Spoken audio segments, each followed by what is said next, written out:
Hello दोस्तों, नमस्कार। अंजना कुमारी channel में आपका हार्दिक स्वागत है। मैं कामना करती हूँ कि आप लोग स्वस्थ रहें, तंदुरुस्त रहें, दिन दोगुनी रात चौगुनी उन्नति करते रहें। देखिए, हरियाणा की सरकारी भर्ती का पेपर आंसर की लीक करने वालों को होगी 10 साल की कैद। और तो यहाँ पर जो हरियाणा में एचएससी पदों के लिए होने वाली परीक्षा में लागू होगा 10 साल कैद वाला कानून। अब हाल फिलहाल में एचसीएस की जो परीक्षा होने वाली है उसमें जो है नए नए नियम और कानून बनने वाले हैं, बन चुके हैं लेकिन लागू होने वाले हैं।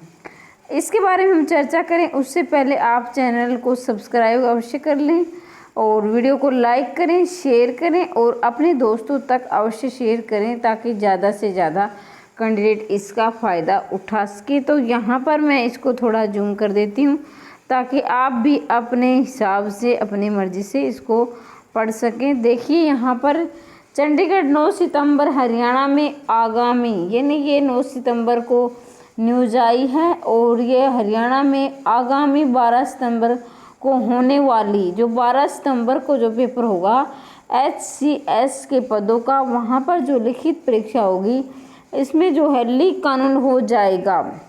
अगर लिखित परीक्षा में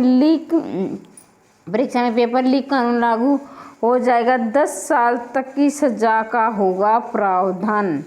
हरियाणा पुलिस सिपाही पेपर लीक मामले में विधानसभा गत मानसून सत्र में नकल रोकने के लिए विधेयक पारित हुआ था। आप सभी जानते हैं कि अभी जो हरियाणा पुलिस सिपाही का पेपर लीक हुआ था उसके बारे में मानसून सत्र पर एक विधेयक पारित हुआ था और उस विधेयक में क्या क्या मंजूरी मिली थी, क्या क्या नियम बनाए गए थे, इस पर हम चर्चा करने वाले हैं। राज्यपाल को मंजूरी मिल गई है कि प्रदेश सरकार इसकी अधिसूचना 10 या 11 सितंबर को जारी कर सकती है। अगर कोई उम्मीदवार नकल करने का दोषी माना गया तो 2 साल तक वह हरियाणा सरकार किसी भी सरकारी भर्ती में नहीं बैठ सकेगा। अगर कोई कैंडिडेट नकल करता पाया जाता है तो उसे 2 साल तक किसी भी हरियाणा की सरकारी भर्तियों में नहीं बैठने दिया जाएगा। इस बात का विशेष ध्यान दें। इसका नाम हरियाणा लोक परीक्षा अनुचित साधन निवारण, यानी इस कानून का नाम रखा गया है हरियाणा लोक परीक्षा अनुचित साधन निवारण कानून 2021। ये कानून 2021 में पास हुआ है। मुख्यमंत्री मनोहर लाल के निर्देश ये कानून बनाया गया है। और यहाँ पर देखिए, संगठित अपराध करने वालों की संपत्ति कुर्क हो गई, यानी जो पेपर लीक करवाते हैं उनकी जो चल अचल संपत्ति है वो कुर्क कर दी जाएगी। अब देखिए क्या क्या अनुचित साधन माने गए हैं, इस पर भी हम चर्चा कर लेते हैं। अगर नंबर 1 है, अगर संगठित अपराध करने वालों की अदालत दोषी मान लेती है, इस तरह के लिए गए पैसे संपत्ति बनाता है तो उसकी चल अचल संपत्ति कुर्क कर बेच रिकवर करने के आदेश पारित करेगा। यानी कि जो भी पेपर लीक करवाता उसकी चल अचल संपत्ति लीक कर दी जाएगी और ये कानून में अगर अदालत उसको दोषी मान लेती है तो। दूसरे नंबर पर दिया गया है कि लोक परीक्षा पब्लिक एग्जामिनेशन कराने में लगा हर व्यक्ति लोक सेवा पब्लिक सर्वेंट माना जाएगा। इस कानून लागू होने के बाद दूसरे अन्य कानून भी लागू हैं। अगर ये कानून लागू हो जाता है तो दूसरे कानून भी लागू होंगे। परीक्षा का आयोजन परिभाषा में प्रश्न पत्र तैयार करवाना, प्रिंट तैयार करना, सुपरविजन, कोडिंग, प्रोसेसिंग, प्रश्न पत्रों का वितरण, मूल्यांकन प्रणाली का घोषणा करना शामिल है। यानी अपराध इसमें क्या क्या माने जाएंगे ये दिया गया है कि प्रश्न पत्र तैयार कराना, प्रिंट करवाना, सुपरविजन, कोडिंग, प्रोसेसिंग, प्रश्न पत्रों का वितरण और मूल्यांकन परिणाम घोषणा करना आदि सारे इसमें अपराध के अंतर्गत आएंगे। अब देखिए 5वें नंबर पर जो दिया गया है, परीक्षा प्राधिकरण की परिभाषा में हरियाणा लोक सेवा आयोग, हरियाणा कर्मचारी चयन आयोग, विश्वविद्यालय गठित कोई अन्य प्राधिकरण या एजेंसी राज्य सरकार की तरफ से गठित भर्ती की समिति में शामिल है। लोक परीक्षा में परिभाषा में राज्य सरकार, स्वायत्त निकाय, बोर्ड निगम किसी भी पद पर भर्ती के उद्देश्य के लिए आयोजित परीक्षा शामिल है।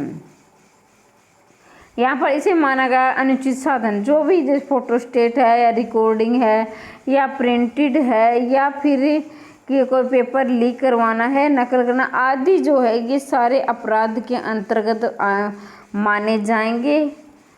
और यहाँ पर पैसे बनाने के चक्कर में संगठित अपराध करने वालों को ज़्यादा सजा।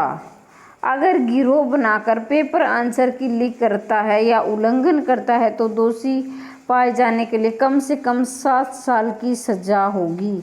यानी अगर वो कोशिश भी करता है तो भी उसे कम से कम 7 साल की सज़ा होगी, जिसे बढ़ाकर 10 साल भी किया जा सकता है। कम से कम 10 लाख रुपए का जुर्माना लगेगा।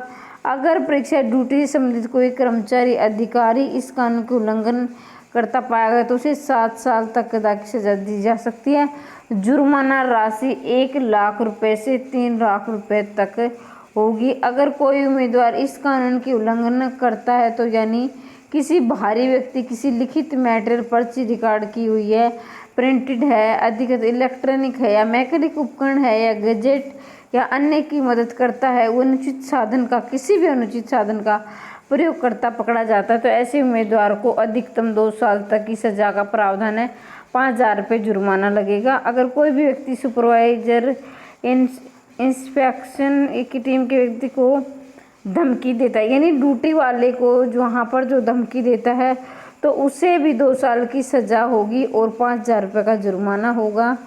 परीक्षा संबंधित कोई व्यक्ति इस कानून का उल्लंघन करने का प्रयास करता है तो उल्लंघन करने के लिए उकसाता है तो उसे 7 साल की सज़ा और 1 लाख से 3 लाख रुपये जुर्माना। कहने का अभिप्राय यह है कि अगर कोई कैंडिडेट अगर नकल करता पाया जाता है तो उसे जो है कम से कम 2 साल तक परीक्षा में हरियाणा की सरकारी नौकरियों में नहीं बैठने दिया जाएगा और उसे 5,000 तक का जुर्माना होगा। इसके अलावा अगर कोई नकल करवाता है या फिर कोई अनुचित साधन का प्रयोग करता है तो उसे कम से कम 7 साल की सज़ा और ये 10 साल की भी हो सकती है और 5 लाख रुपए तक का जुर्माना हो सकता है। अगर किसी अधिकारी को कोई धमकी दी जाती है तो भी उसे 1 लाख से 3 लाख रुपए तक का जुर्माना होगा। तो कहने का अभिप्राय यह है कि अभी मानसून सत्र अभी जो नियम बना है हरियाणा लोक परीक्षा अनुचित साधन निवारण कानून 2021 यानी मानसून सत्र पर जो विधेयक पारित हुआ है, जो कानून बना है उसमें हरियाणा सरकार ने बहुत ही सख्ती वाले कानून बना दिए हैं। तो ये नकल वालों के लिए ये खबर है कि वो अलर्ट रहें, अब नकल ना करें और अपनी जो है परीक्षा की तैयारी ईमानदारी के साथ करें। और अनुचित साधनों का अभी देख सकते हैं आप कैसे कैसे प्रावधान बनाए गए हैं, वरना आप जो है अपने करियर से हाथ धो सकते हैं।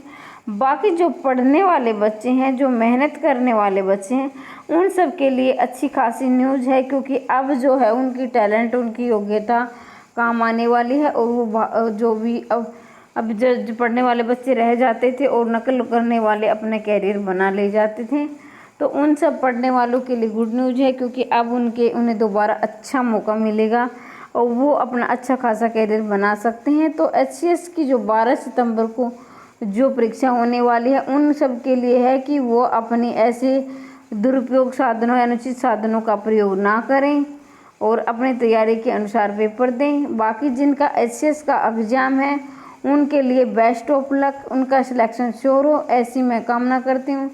इसी के साथ से इसी वीडियो को ज़्यादा से ज़्यादा शेयर करें ताकि ज़्यादा से ज़्यादा कैंडिडेट इसका फ़ायदा उठा सके और चैनल को सब्सक्राइब अवश्य कर दें ताकि मेरे द्वारा डाली गई हर वीडियो का नोटिफिकेशन आप तक पहुंच सके।